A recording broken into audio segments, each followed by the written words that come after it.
Should women in the Australian Defence Force be allowed to fight on the front line? And are we ready for the idea of female soldiers dying in combat?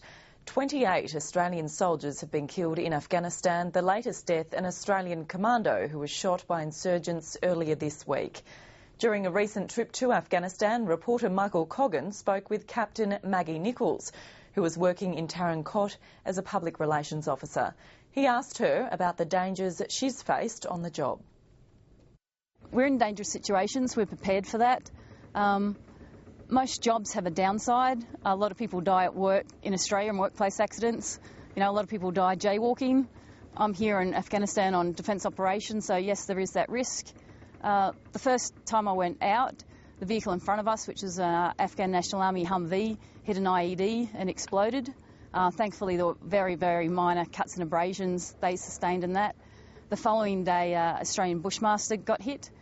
Once again, no injuries and very minor damage to the vehicles. So 2 hits in 2 days. It kind of put a different perspective on life, but it's part of the job and it's part of the risk. And have you seen a change in the security situation since then?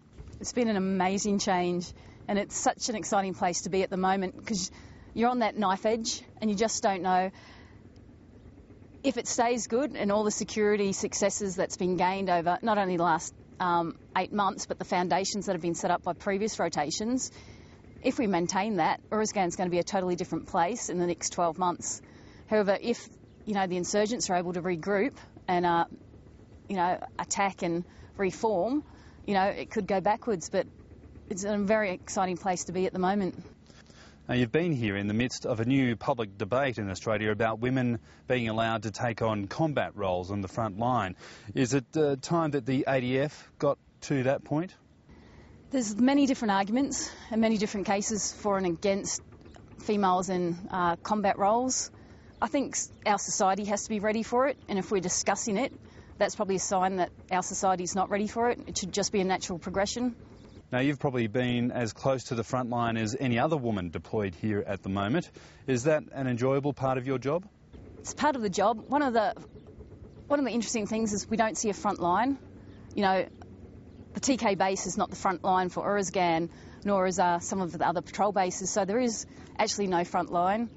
The main dangers that we face is either from improvised explosive devices or from indirect or from rocket attacks. But neither of those are gender specific, so it's more luck than situation. But I do go out. It's part of my job to go out to interact with the soldiers at the different patrol bases. I have been on patrols with them. They haven't been fighting patrols. They've been community engagement patrols or part of the female engagement team. Although I've been out there with the guys, I don't see myself as being on the front line because it's a different patrol, it's a different activity, and I feel safe. To your knowledge, are there any women interested in taking on those frontline combat roles, such as special forces? There probably are. A lot of people voice their opinions in different ways, and it's one of those things. I've got friends in the Canadian military. One's an Armoured Corps officer, one's an artillery officer. They're both females. Me, when I was introduced to them, I found that kind of odd because our society hasn't reached the point where we have females in many of those roles. It's interesting for them, interesting to meet them and for what they do. And what sort of stories are they telling you about their experiences? It was basically just the same as you speak to any of the males in those corps or those roles. But their society was ready for that change, and it happened, and they came up, with the expectation that they could go into those roles rather than it's a new era, and they're breaking ground. The patrol bases that I've visited have been very male domains. Do you think it's going to take a long time for that male culture to change? It's part of the military culture. You expect when you go into an infantry environment that it's going to be male dominated. Most of the guys have been fantastic, and I haven't been offended by anything they've done. They've probably been on their best behaviour a lot of times, but for some of the cases I've been in very close living environments with some of those guys, and there's been no issues at all. And what's next for you? Generally, once we do these longer deployments, 8 months deployments or so, we're basically not due to deploy for at least 12 months, longer if they can help it.